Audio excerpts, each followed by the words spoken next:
This is Talk It Over, the only dating relationship podcast that begins in bed.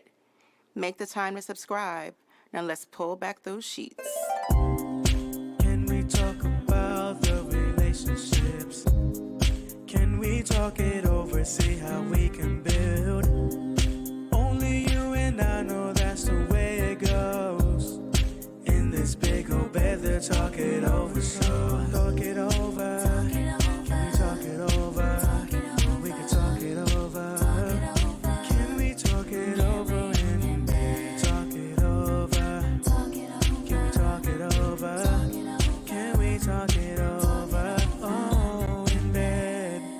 Yo, this is your man, Big O, and you are listening to Talk It Over, the only dating relationship podcast that begins in bed. I am here with my lovely co-host, Trisha Trish, and an exciting panel of guest hosts. And woo, do we have a scorcher today. I cannot wait to get into it with this group. If the kitchen isn't hot, I'm turning up the heat. I'm coming in guns blazing on this one. I'm strongly opinionated on this one, so I hope everybody's ready. How is it? Trisha, how you been?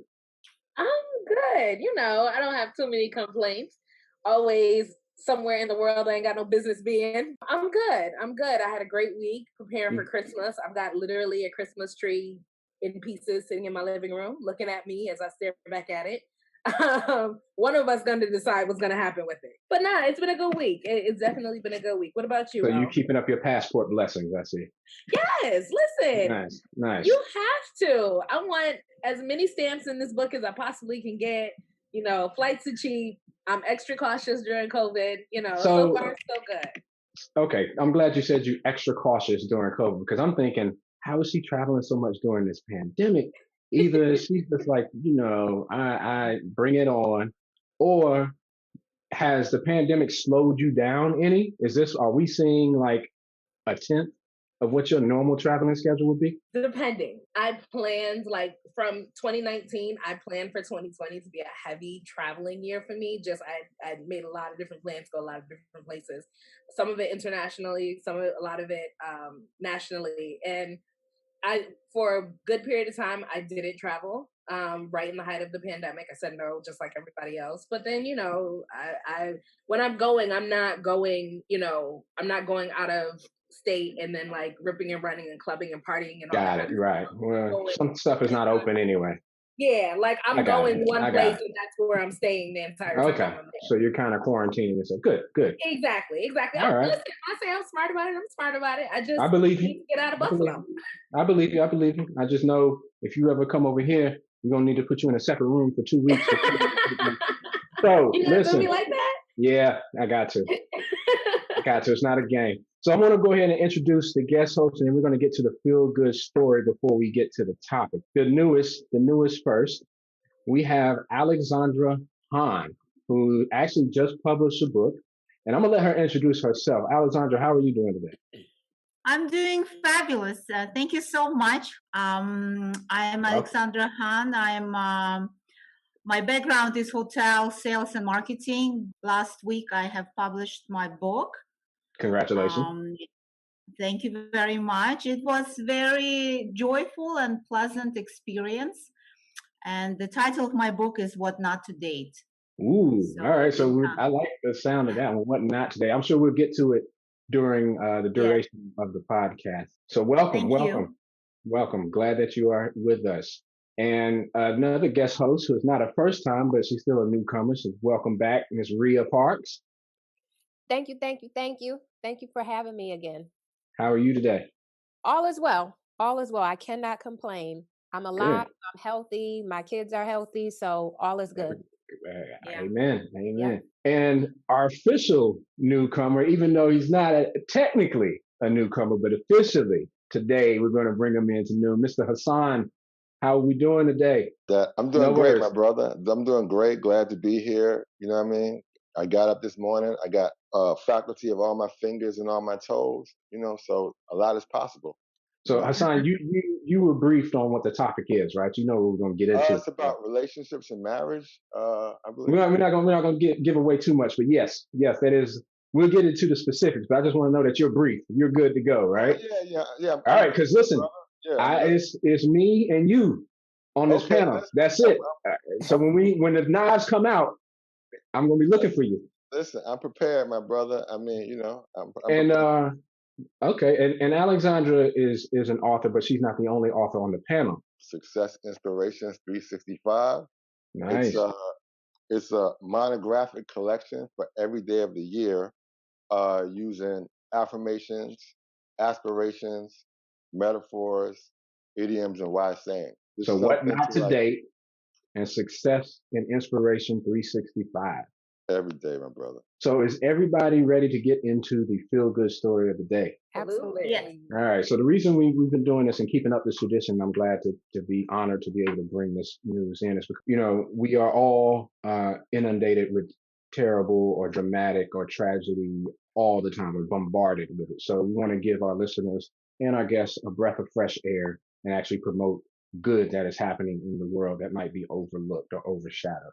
So today, this article is coming out of Pets for the Elderly, which is a nonprofit organization. Every day, Pat Smith's rescue dog, his name is Brady, puts on a show for her. Before she gives her the meal, she says circles. He politely turns around. During the daytime, he zooms in and out of his doggy doors frequently, checking on Smith. And he likes to play ball or head out for a walk. At night, he cuddles in her lap while she watches TV. When she says it's time to go to bed, he runs outside to do his business and hurries back into the crate. Pat Smith, who is 71, says he's a wonderful companion. He's a real comfort to me. She is a resident of Grand Ledge, Michigan, and she adopted Brady 2 years ago from a local humane society. Because she is over 60 years old, the shelter told her she qualified for an adoption grant. So Pets for the Elderly offers to participating shelters to help get seniors age 60 and above, to help them get, they quote studies that have shown that the elderly take better care of themselves because they have a pet in their life. They have someone depending on them. So it gives them new life. The group is alerting shelters of a new option to help cover the cost of routine veterinary care, surgeries, pet food, grooming, and in-home visits, as well as having shelter employees, the ones that are partnered with them, check in on the senior citizens that are caring for the adopted pets, that they can get more shelters to join them, and that more shelters will apply for grants to help keep pets in the homes of the seniors who love them. Right now, they're operating in 34 states. Their goal is to have at least one participating shelter in all 50 states by January 1st of the new year. And it just goes on to talk about how they really believe seniors feel more connected through their pets. And now, especially with COVID, bridging the isolation gap with companionship is going to show, when we look back, as being key to so many people's mental wellness. And they're going to stress that you don't have to necessarily live alone to be isolated. But yeah, she loves hearing adoption stories. Yeah, I thought this was beautiful, especially during this time, to help to look on the senior class and actually provide them with companionship. So is everybody feeling good? Yes. Yeah, absolutely. Now whose children knocking on the door trying to get in the house? Who's outside? Not mine. Not yours? I didn't hear either, so. All right. Maybe I'm hearing things. All right. So Trish.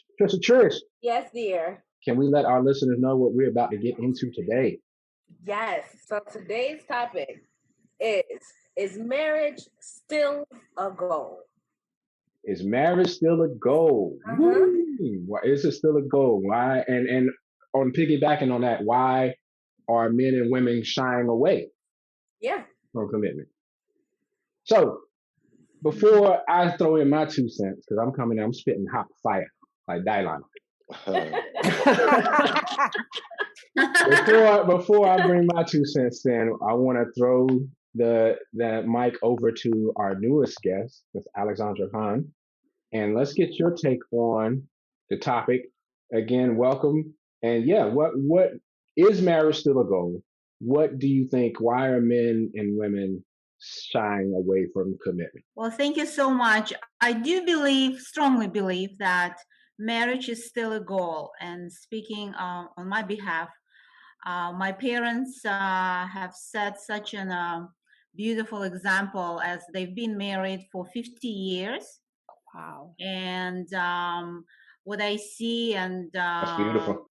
thank you. Yeah, what I feel and what I've seen and experienced is mutual respect, consideration, and in Korean we have this nunchi, which is similar to emotional intelligence, but more in depth or a deeper level intuition of others' feelings. And I would say trust, respect, and love, and understanding, and compromise.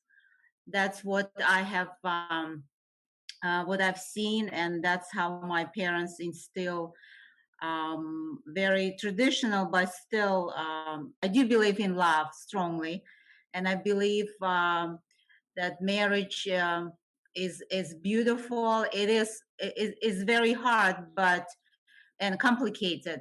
But if both people are on the same page, and good personalities are very important, and what values both people or couple has, I think that would be as a strong foundation for marriage. And Okay, so you think marriage should still be a goal? You're of the population that still wants to be married, correct? yes, So what do you think? And yes, I this am. okay. So what do you think about the population out there? Because we're seeing uh, is that people are getting married a lot later, Hmm. if ever. Hmm. We're starting to see an older population that have never been married, Yes. and so what do you have any thoughts on why that's occurring? I think the reason why it's occurring is if we speak of different generations, millennials, for instance. The priorities for millennials are becoming successful, and for generation, like I would say our generation, timeless and mature generation, um, trust. I think it's fear that among women and men exist, fear of for men like losing their freedom, uh, and Hmm. maybe Okay. privacy, and for women it's a fear of getting disappointed, Okay. and I don't want to face. Yes. Okay. All right. Those are very valid. Hassan, what you got for me in the success to inspiration? Is marriage still a goal? Yeah, I actually believe that you can if there is two individuals that come together as whole people themselves. Without the excess baggage that we often carry from our underdevelopment. So often, people come into adult relationships still with unresolved childhood issues and early adult issues that they're not even aware that they even have. So you can't touch what you don't know. If you don't know, you don't know. You can't touch what you don't know, right? Right. Right. So they come into this, a fragmented person, and often have the expectations of the person that they're meeting to fill those voids which they have. So then they go in a relationship needy, right? And the other Hmm. person might have a codependent need to take care of the other person. So they have a dysfunctional relationship and there's an Hmm. imbalance. I mean, that's just one scenario. There's just so many other Right. ones There's so many that exist. multitudes. I mean, you know what I mean? It just Yeah. could be so many things, but it's like often people are also self-consumed with themselves. You know what I mean? Yes. So we have to uh, let go of some of the selfishness and become selfless in relationships. And I've been awfully unsuccessful in a lot of relationships because of my self-centeredness, my immaturity, my dysfunction. And I didn't know any of these things at the time when I was in these relationships. You know what I mean? Right. Right. So probably write a list of 100 different reasons why I got married really young, and it was a catastrophe because she was young as well. Right. and I was still a kid, and so was she mentally. It's real. It's a great subject, and it's really complex. You know what I mean? It's Okay. quite complex. So what I'm hearing, and from the both of you is one, um, definitely there's the prioritization of self in an effort to facilitate growth and maturity, so that you can come to the relationship not necessarily a complete person, but identify the things the traps that you have from falling into dysfunction, or being able to recognize where that dysfunction is coming from. It may not be necessarily the relationship, it may be something that you have unresolved within Mhm. yourself. And then you add on the other individual goals that Alexandra mentioned, which is like, we want to be successful, we want to be able to acquire and have a certain type of status. So let me ask Rhea and Trish, I want y'all to dig in here. Does that matter, or should that matter? Like when you're planning to marry someone, right? Like let's say you found someone that you love and you can see yourself building a life and a future with that person. Does it make a difference if they've achieved what they feel is success, right? Because you like that person for who they are, where they are. And yes, everybody should have quote unquote goals, and you should see some type of motivation towards something. But the fact that they haven't acquired it yet, does that take away from their viability as a marriage, as a mate? Rhea, you want to take this one or? So I don't think it takes away from what they have to offer or what they may bring to the table as far as marriage.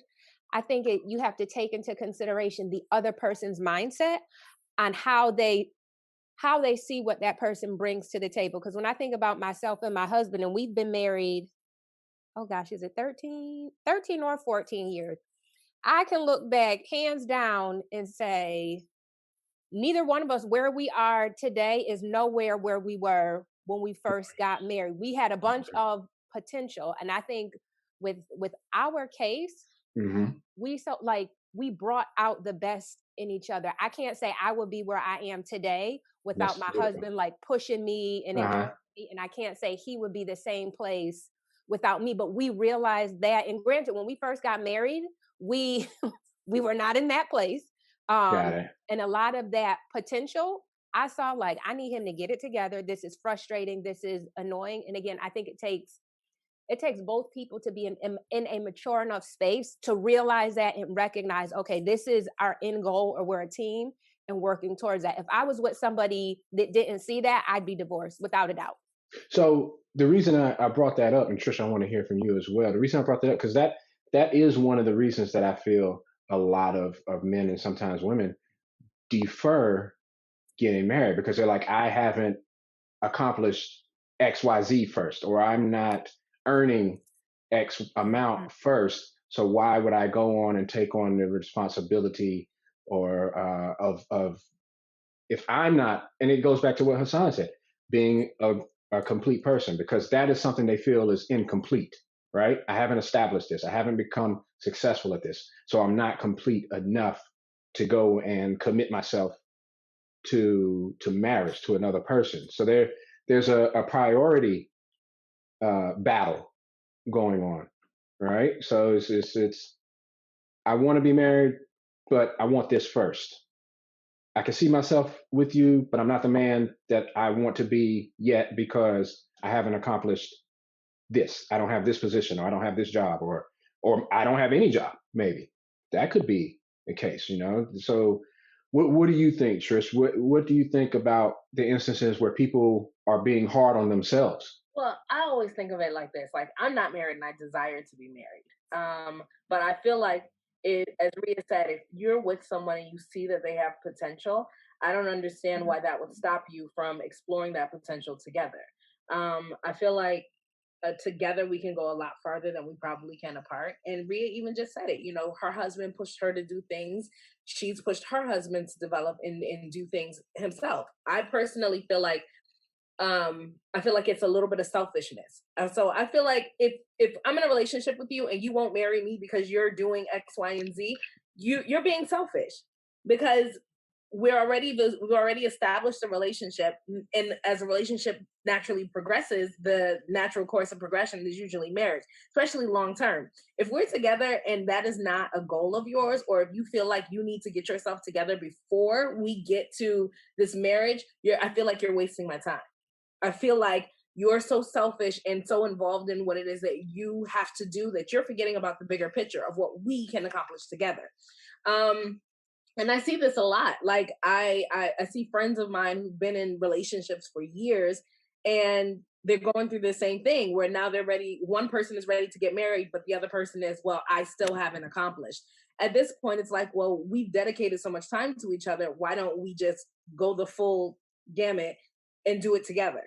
So But amongst your friends, is that an equal distribution, or is it more women that feel that way, or more men that feel that way? I feel Which? it's been more men that feel that way. Like I am Yeah. most girlfriends that are still unmarried, their desire is to be married. It's like I will take you and meet you halfway. Like I will meet you where you are and we can work on these things together. Now I'm not saying, they're not saying they're gonna take the bottom of the barrel, neither am I. But in the same instance that if you have, let's say you have goals that you're working towards, as long as I know you're working towards them and that this isn't a facade, like why can't we progress to the natural next step without you having completed them? We can definitely do this together. If anything, you'll have more support and it'll be easier for you to complete those goals with a partner than without. Okay, all right. That's What are interesting. your thoughts, Hassan? Yeah, go ahead. Uh, that's interesting. I actually just was thinking that experiences. I've been in some long-term relationships, 10 years, 5 years, 6 years. I was in these relationships. Part of me wanted to commit and get married. I even was engaged a couple of times. But the other part of me didn't want to do it because, in reflection, my lack of self-discovery. So I wasn't able to be myself because I actually didn't know myself. And I wasn't sure I didn't know myself. So it's like I was almost playing a role of what a relationship should be. I mean, the person had all the checks, very attractive, successful, intelligent, all these things, right? And somewhat of a trophy, to gratify my ego. But deep down inside, it's like the person was only okay to me. You know what I'm saying? I mean, I love them. I don't know if I was in love with them. I'm like, well, what is being in love with someone anyway? I like most people. You know what I'm saying? Half the time, I didn't deeply even love myself. So that's something also to consider. It's like people say, I love you, but damn, but do you really love yourself? Everybody says yes as a default, but on a deep level, I don't know. You know what I'm saying? Yeah. Why be in a relationship with a person talking about marriage if you haven't discovered yourself or if you don't love yourself? I feel like that's when it's time to Well, really remove yourself from a relationship and work on you. there's a lot of reasons. I mean, one is ego. One is Hmm. like you're not aware of not what you're not aware of. I mean, yeah. From an outside standpoint, we can analyze what somebody should, would, or could do, but but in reality, someone's internal mechanisms functions differently. You When know what I it mean? when you boil it down, and I think this goes to both your points.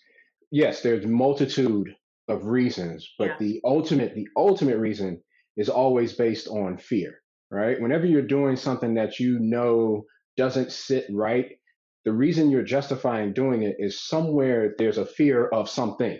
There's a fear of I'm going to be alone if I break up with them. There's a fear of oh, I'm gonna be a fraud, or maybe there's a thought process of like, okay, I can get it together enough.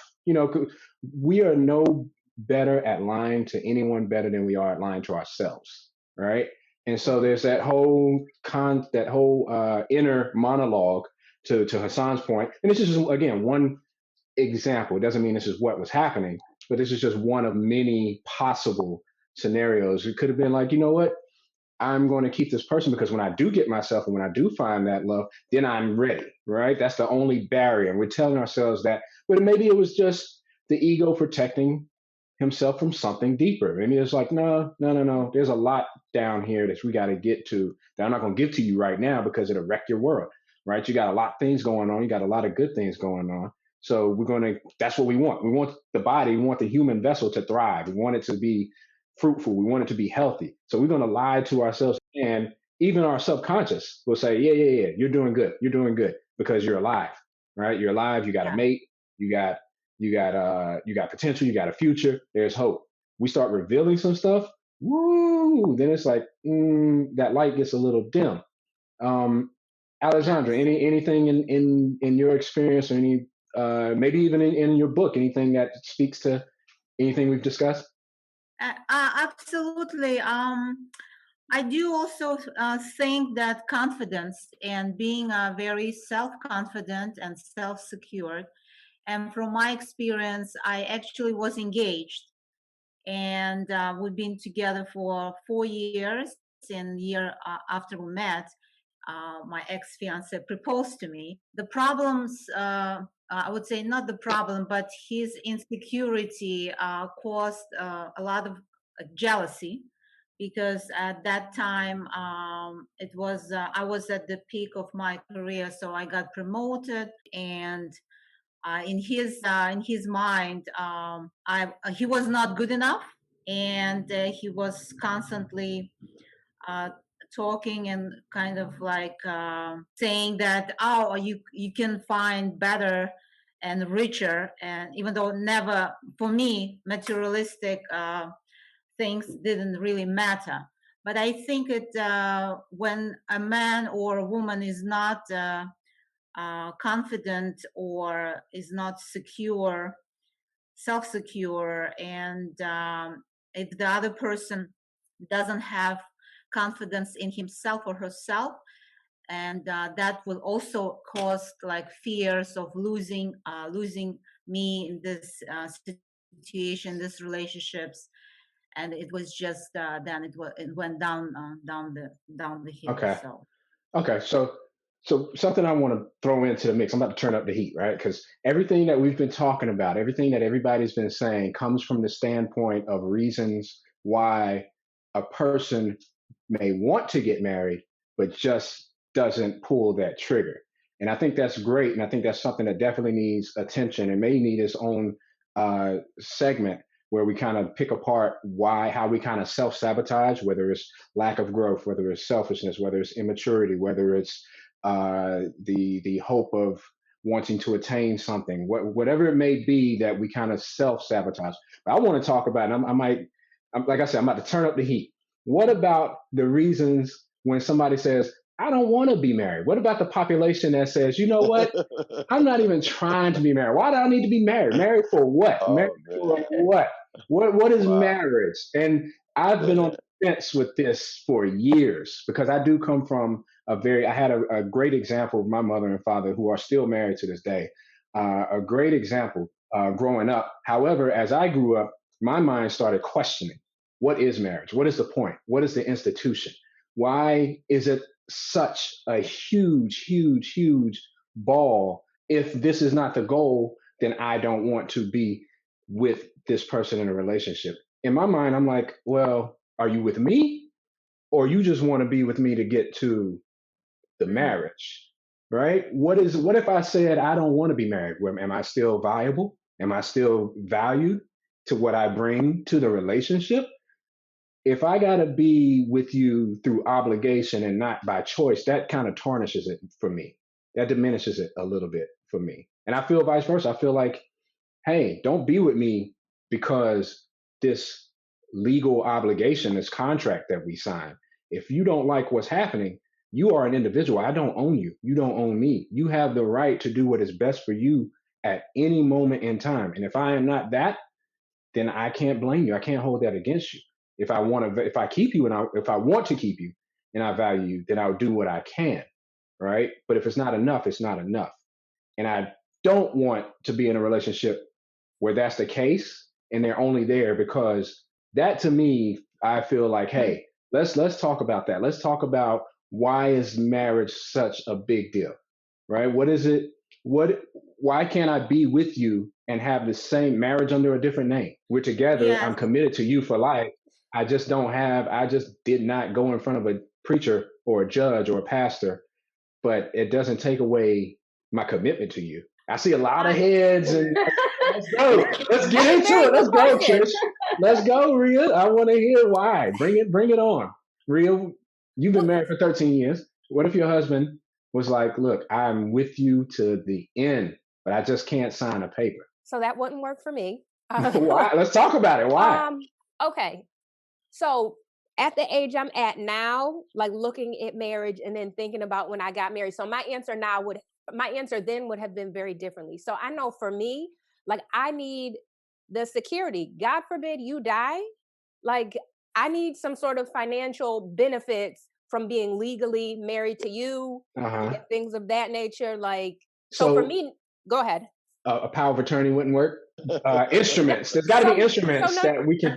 I mean, I don't know. well, no, I don't so know okay, the legal lease. I don't know. I'm just asking. So, and the thing is, so that, and again, I'm not 100% sure, like on the legalese. So with that, I can make decisions. But if he dies, if I'm not his wife, what he has in his his 401k, and then even from his years of working, Mhm. that will go to my kids. I don't reap any of those financial benefits. Not So even in a from, last will and testament. Even if that would that. so if he has I don't know money, what holds up. so yeah, so he can leave like his 401k, that type of stuff. But case in point, like if if the kid's parent passes away before they're 18, they will look at the years of work that that parent has worked, and a kid will get said funds based on that. If I'm not my husband, if I'm not legally married to somebody as his wife, Hmm. if I'm not his wife, I don't get any of those benefits for myself. Okay. Okay. My kids, Get the whoever their dad benefits. is, they will get that. But from a legal standpoint, if I'm not Okay. legally married, I don't get any Okay. of that. So my answer now is more attached to just like the legalese, or the stuff that I can attain just by simply having that legal piece of Hmm. paper. And then I also think, like when you have that legally binding contract or whatever, there are certain things that you will experience in your marriage that you're willing to work through Mm. because you're legally bound, versus just saying deuces, I'm Hmm. out of here. Okay. All right. I see that. Trish, you over there nodding. You've been nodding the whole time. Marriage is definitely a goal. Like at 37, in my 37 young years of age, I'd say, when I meet somebody, I'm going to let you know that this is my goal. You could be wonderful, you could be great, you could be right, you could be perfect. And if that does not fall in line with mine, I'm not going to compromise the things that I want in my life for someone that doesn't. There's another woman out there that is perfect for a guy like that, but that's just not me. I think long term, I think about having someone that I can share certain things with. When again, I said this, when I feel like we can do so much more together than we can apart. I feel like when you're Why can't married, you do that anyway? listen, Mm-hmm. you can, because I've Mm-hmm. definitely built businesses and bought houses and cars and stuff with people that I wasn't married to. But here's where the mistake was: when the Uh-huh. relationship was over, they just walked away and left me with. Okay. You understand what I'm saying? Like, I feel like if we were married and we did all of that, you can't just leave me and walk away with the bill. You can't just leave me and walk away with all these different burdens. You have Uh-huh. legally, like it's legally holding up your end of the bargain. It's working through whatever the problem is. And I think, like Rhea said, you're going to, when you're married, you're going to be more willing to work through those problems. I feel like if I know I could just leave at any given point in time, I'm gonna leave at any given point in time. I'm gonna do what I. So let me ask you this. Are you working through those problems because you still care for the person, or are you working through those problems because you don't want the contract to be broken? I feel like that contract makes you it makes you more accountable. You and I made a commitment, a long-term commitment to each other. And because we made this commitment, we have to figure out the best way to get through this problem. Sometimes Got you it. Uh-huh. sometimes you can't, and Right. That's when the lawyers come in. Yep. yeah, and you get divorced. I get it. We can't do it. The lawyers gonna figure it out for us. But I feel like before you get to the divorce part, Mhm. it forces you to really sit down and talk about everything that is going on. It forces you to be vulnerable with that person in a way that if we're not married, I don't have to. This is just my reason. I don't want to be with you no more. The end. And walk away. I definitely think that I feel like a lot of our generation, I Mhm. feel like we're getting married later. I feel like we are being more selective on on who we're marrying and the conversations that we're having. And I feel like it has its good points and its bad points. I feel like and I always say I feel like because I'm not expert here, but But none of us I are. feel like with us waiting to make sure that we're more secure, the partners that we're choosing, so making sure our careers are secure, making sure that we've got the houses, the money in the bank, what we're doing is setting us up for long-term marriages. So the goal here isn't, okay, in case we break up, this is my security blanket. Now I'm looking for someone to just share it all with. It's just a companionship. So I feel like a lot of us are waiting longer just because we're waiting to make sure, like, I've done all the work, kind of what we were talking about earlier, and now I'm ready to share the rest of my life with someone, so that we Okay. don't have to worry about what happens in case we break up. No, this is it. You're who I want to be with. Okay, so let's take a quick break. I want to hear from Alexandra and Hassan on that topic of what do you like, how do you handle being in a relationship with someone who says, I don't want to be married, but you love that person dearly. So let's take a quick break from our sponsors. When we come back, we're going to keep the topic going. This is Talk It Over, the only dating relationship podcast that begins in bed. All right, welcome back to Talk It Over, only dating and relationship podcast that begins in bed. And we are talking over a hot topic today. The steam is going, the knives are out. Well, the knives not out yet. The knives not out. They on the table though. We done put the weapons on the table to let you know it's real. So before we took a break, first, Trisha, for the people just joining us, let our listeners know what the topic is that we're talking over. All right. So today's topic is marriage still a goal? All right. Is marriage still a goal? Why are men and women waiting longer to get married? Or if marriage should be a goal? And so before we took a quick break, the last thing we were talking about was how do you reconcile being with someone whose marriage may not be the goal? Maybe, like you said earlier, you have found Mr. Right or Mrs. Right, but the only missing piece is they just don't believe in the institution of marriage. What do we do then? So, Alexandra, Hassan, what are your thoughts? I was in relationships where I've been told that that person didn't want to get married. And at that moment, I felt, again, huge disappointment. And I broke off the relationships.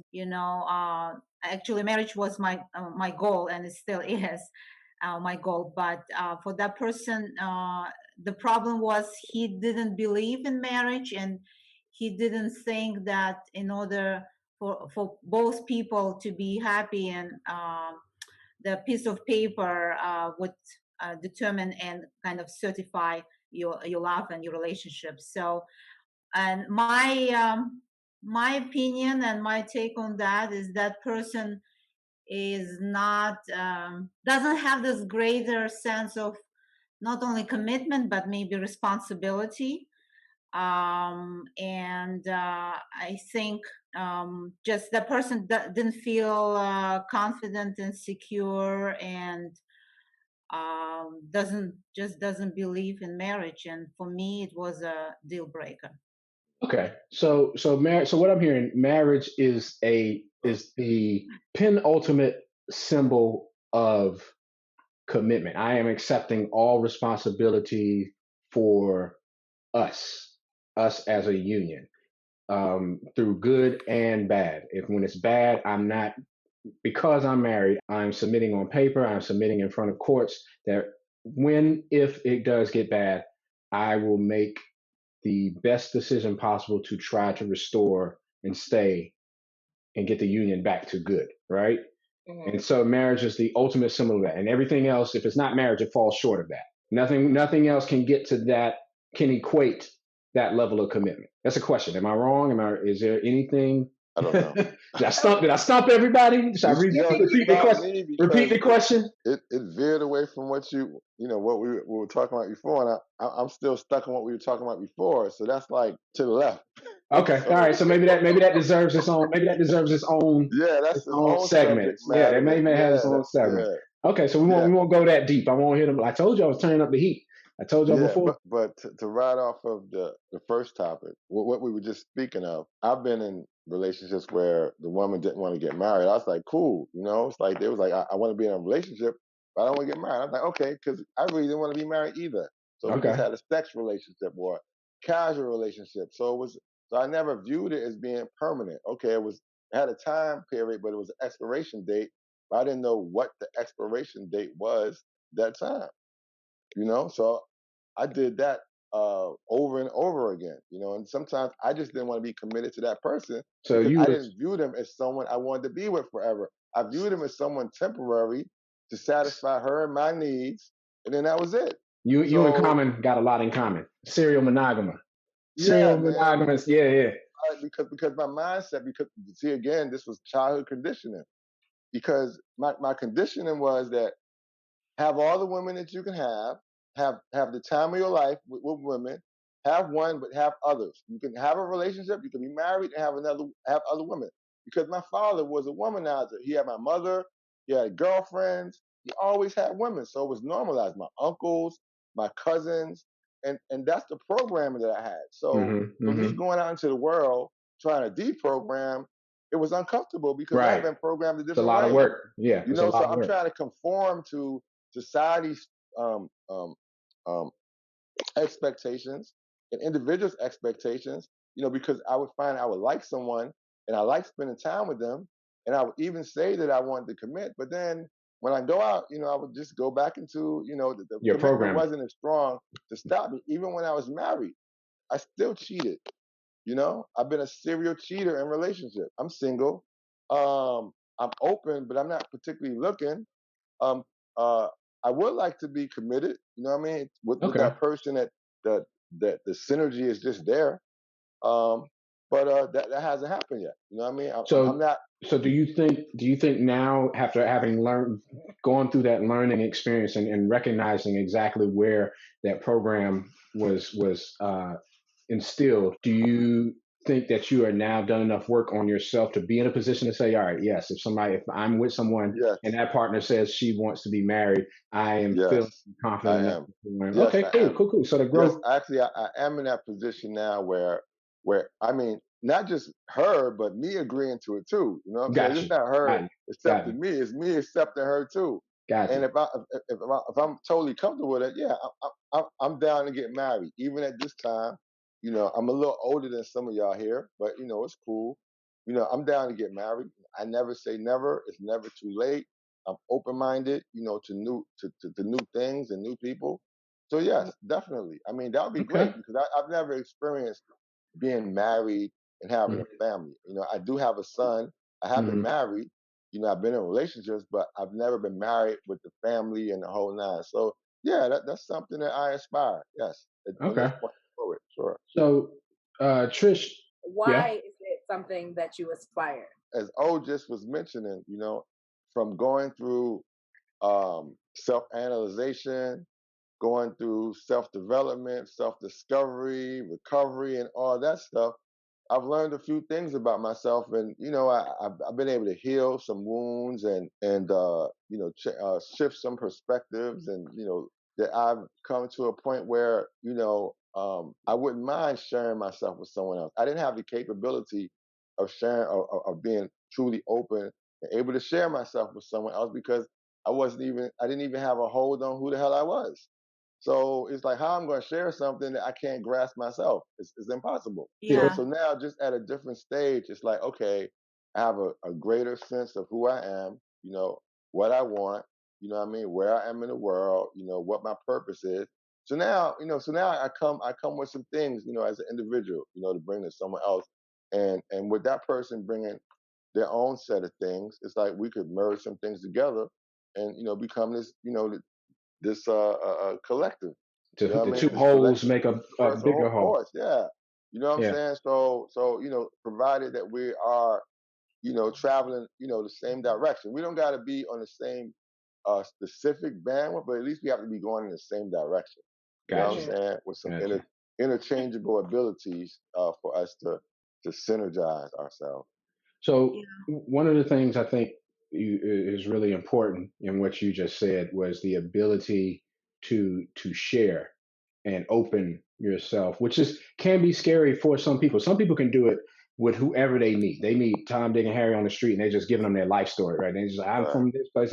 And for other people on the other end of the spectrum, they're very introverted or closed in, where it's like, I don't know if I want to share so much yet, and it can be a task trying to pull that out of people.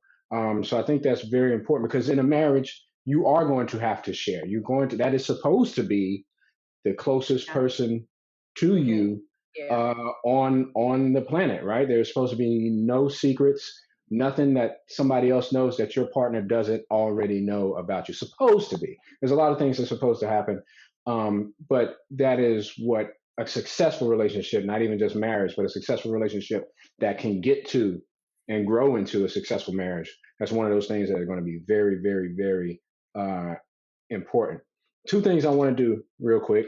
I want to, Anna, our producer, gave us some beautiful articles that talked about why millennials, or why the population is waiting later to get married. And then I also want to talk about something that was pointed out, the business side of marriage, the business side of the contract of marriage. So real quickly, I'm just going to share really briefly. This comes from Psychology Today. It was an article written last year by Deanna Kirshner. She's a PhD. And the title of the article is 8 Common Fears That Men, I'm going to annotate that to everyone, 8 common fears that people have of making a commitment. I'm going to read real briefly. You can find it on Psychology Today.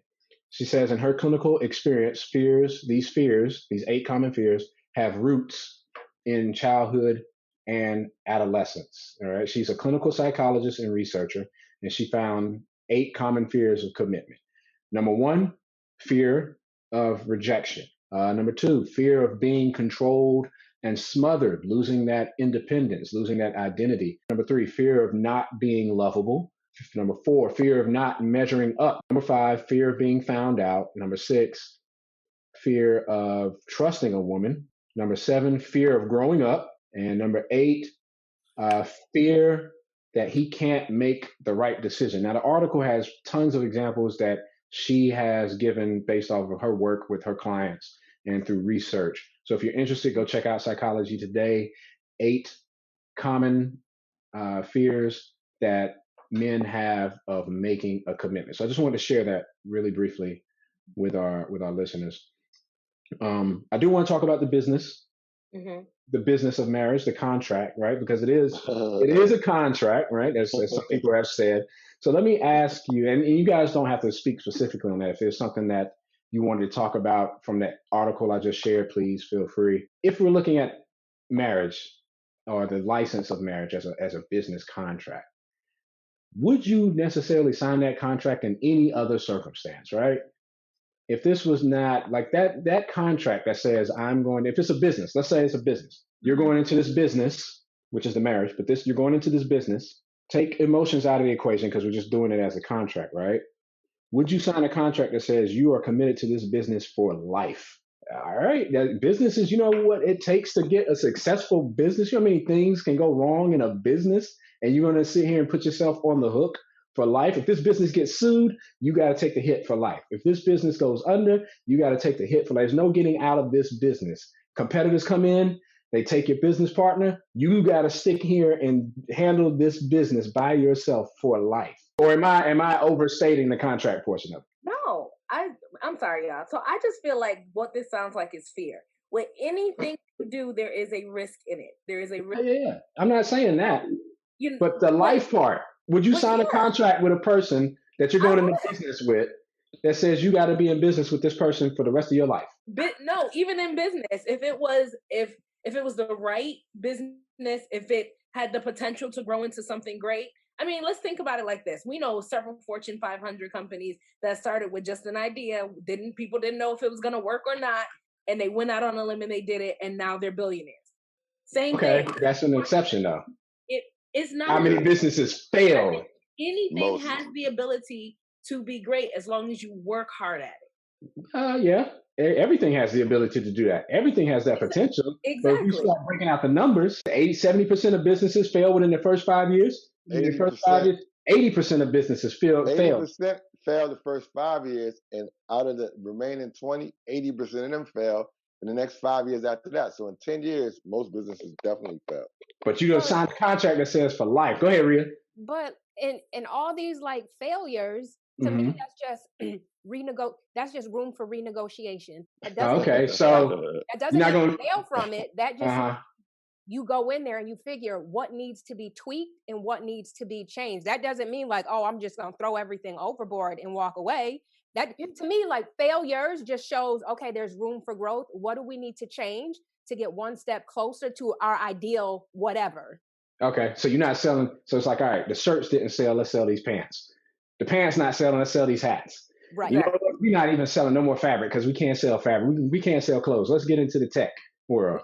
We can renegotiate the terms of the business, because the thing, even when you start business, who you are in business, if we all started a business today, who we are collectively today in business is not who we're going to be 2 weeks from now. Tomorrow, But that yeah, doesn't mean right. we shut up shop. That just means, okay, we've all changed in this way. How does it still work for the business, or how do we still get the business to work cohesively despite the changes and despite our differences? Okay, all right, I like that. I respect that, Alexandra. Yeah, and to add to this, I think in life, it's and business and relationships, it's about evolving, making it better as we negotiate the terms, and we share the same goal of making it work and making business, in this case, transaction.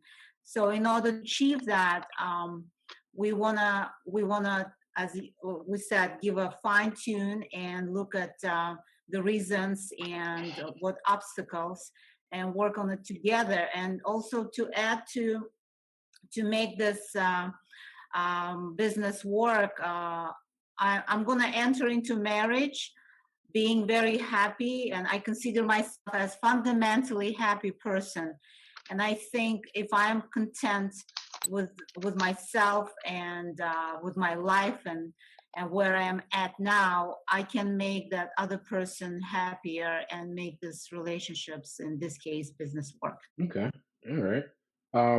Rhea, could you? I want to ask you because I listed off the fears, and do you find in your work, in your line of work, that the 8 common fears that actually is kind of true, that those you see that often when it comes to what may potentially be keeping someone from making that full on commitment? Absolutely. And I don't remember if it was listed, but I feel like what I hear most often is, well, I didn't have the example of what a successful marriage looks like, so I don't want to go there. Or everybody I know has gotten divorced. I don't want to be like them. So that's fear of rejection and fear of measuring up. I never had the example, so I don't know if I can measure up to the responsibility, I guess. And then, yeah, using your peers are a huge influence on everything you do. Your peers are a significant influence, and if you're seeing that, if all your peers are having just examples of going through it with terrible marriages and sometimes divorce, that would, especially in even if it's within your own family, maybe it's not even a peer, but you see the stress of a relationship ending, and you see the toll it takes on a family member or someone like that, and that could also inject fear into your level of commitment, saying I don't want to have to ever go through that. I don't want to get married because I don't want to ever have to face the possibility of divorce. Absolutely. Right? So that could hold you back too. But why are we talking about marriage like divorce is the option? Like, does that make sense? Like, I feel like a lot of people think of, oh, I don't want to get married because I don't want to get divorced. Well, why are you even thinking about divorce? True. Yeah. Like, it's like, okay, for me, it's the same as if we enter into this, we're getting married. The whole goal of getting married is not to get divorced. It's so that we make this long-term commitment to each other. Like, and we find companionship in each other. We grow old together. We have kids and grandkids and build a wonderful life and beautiful home and cars and family. And, we have this beautiful life together. Why do we go into it thinking that well, I don't want to get married because I don't want to get divorced. I don't understand why that's even a thought. Like I feel Again, like people are fear. I making think it would be just fear. Well, I think I hear that, but I do think it's a bit of like fear. If you saw somebody jump off a car and break their leg, you gonna think twice before you jump off that car. You're gonna be like, I don't know, Yeah. man. Like it looked fun. It looked like, but this dude is in pain right now. I don't know if I want to jump off this car. And so it's not. I get what you're saying. I don't think anybody. I agree with you. I don't think somebody should approach marriage in the like thinking that we're going to get divorced. But then there's also you look out in the real world and you say, well, the divorce rate is what 51% last time I checked. Like flipping a coin, I got a Yeah. better chance of flipping a coin than saying that's you can't ignore unfortunately statistics and you can't ignore real world examples when it may be happening among your peer group. true, but in the same instance, again, did those Yeah. marriages fail because they went into it knowing that divorce was an option? Did they Oh, I fail? don't know that. You know what I mean? Like, I think there's so many different variables. I feel like people in our generation, especially, like waiting so long to get married that I'm going on 40. I'll be 40 in a couple of years. I don't plan on getting divorced. I hope whoever I'm married knows that, listen, we've lived almost half of our lifespan. It's time that if we're going to get married, like we get it for all the right reasons. Like, But yeah, I mean that's a good conversation that anybody should have with the person that they can see as, a potential husband or wife. Definitely you should have that openness where it's like, this is my intent. This is where I see it going. These are my reasons for choosing to get married. I think everybody, regardless of what reasons they are or what fears they are, I think that conversation is crucial to have before saying I do. A lot of couples actually don't have that conversation. They end up getting married anyway. They don't open up about their fears, and sometimes that could be the Trojan horse, right? That's the thing that Yeah. you bring into the marriage, and you've been putting it under the rug, you've been hiding from it, it's been in the back burner, and then it just slowly, slowly, slowly starts to erode your ability to be, as Hassan has said before, that whole person that can be there for that partner. That's just my thought. That's my thought. So Yeah, I think it's very important to have those great values and share the same values as honesty, decency. I think these days there is a lack of decency and honesty in people. Mm. And I blame reality TV. Started with, I'm not even gonna name them, but now we got the Real Housewives of whoever, and it just keeps on going. yeah, and yeah, besides all this materialistic and business transaction, I still believe in romance and men wooing women and winning our hearts over. And if you add great personality and good human being, like the human being, and filled with optimism, enthusiasm, and kindness, and I choose over materialistic. And I do know that everybody else here on the podcast and listeners share that decent, honest, and respectable, respectful person can contribute, and we can fall in love just because of all these values. Nice. All right. Well, beautifully Besides, said. I would like to thank all of our guests, and especially, of course, my co-host Trish. Thank you for being a part of this, and please go check out Alexandra Khan's book, What Not to Date. Please also check out Hassan's book. Hassan, give me the title again. It's called Success Inspirations 365. There you go. 365. Yes, And sir. so the question, the topic was, is marriage still a goal? And Hassan says, yes, he has grown enough. He is ready to make that commitment. Alexandra says, yes, as long as your values are straight. Maria said, miss me because I'm already taken. Don't. She said, I'm good. You already missed the boat. And Trish said, don't come to me unless you're ready to get married. Like, don't even bring that to me. I'm on the fence. I'm I still got a lot of growing to do. I believe in the institution of marriage. I just need to make sure that it's for my reasons and not for reasons that society says they should be. And mine alone. With that being said, I want to thank all our listeners for joining us. I want to thank Anna Banana and KI, who is still very much a part of the Talk It Over family and production crew, and our sound engineer Bumpy. Thank you all for joining us. I hope, Alexandra, would you come back? Would you come do another one for us?